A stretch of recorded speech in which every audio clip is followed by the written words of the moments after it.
젊고 역동적인 도시로 알려진 울산이 점차 늙어간다는 소식 이미 여러 차례 전해드렸는데요.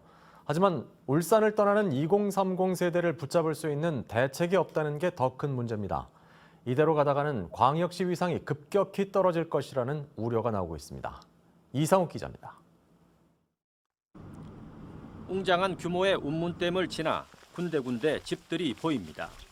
그런데 두 집 걸러 한 집은 빈집입니다. 대문은 굳게 닫혀 있고 사람 구경하기가 쉽지 않습니다. 한 번씩 사시고 빈집도 들어 많아요. 혼자 계시다가 또 돌아가시고 나니까 또 뭐 빈집 되고. 경북 청도군 운문면 인구는 35년 전 5천 명이 넘었는데 지금은 고작 2천 명 수준. 지역 소멸 고위험 지역입니다. 운문면과 바로 접해 있는 울주군 상북면도 사정이 심각합니다. 산 좋고 물 좋은 이곳은 장수마을이지만 역시 사람이 잘 보이지 않습니다. 골목길을 따라 문을 굳게 닫아놓은 빈집들이 수두룩합니다. 젊은 사람들은 대부분 외지로 떠나고 고령자들만 마을에 남아 있습니다.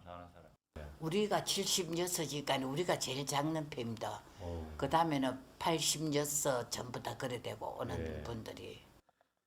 올 들어 울주군 지역의 출생아 수를 보면 지역 소멸 위험 지역이 확연히 드러납니다. 두서와 삼동 지역은 올 들어 출생아 수가 단 한 명에 그쳤고 두동과 상북도 10명이 채 안 됩니다. 인구 자연 감소가 가속화되는 가운데 청년층 탈울산 행렬도 계속되고 있습니다. 울산권역대학 졸업생 10명 중 7명이 일자리를 찾아 탈울산 대열에 합류합니다.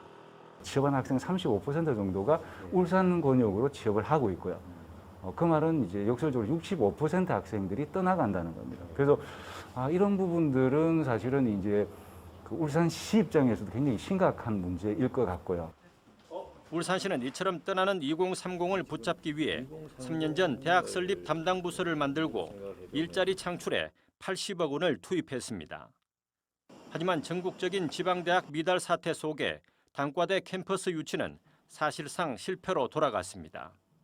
사실 이것도 좀 여러 가지 역학관계가 엮여져 있는 것 같습니다. 왜냐하면은 기존에 이제 20몇 개 대학이 다 각 지역별로 포지션을 잡고 있는데 이게 이제 어디로 빠져나가는 그쪽에서는 빠져나간다는 개념으로 봐야 되거든요.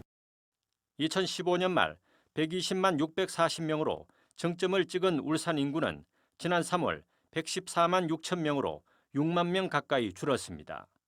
매년 1만 명 이상 울산을 빠져나가는 탈울산 행렬이 계속되고 있는 것입니다.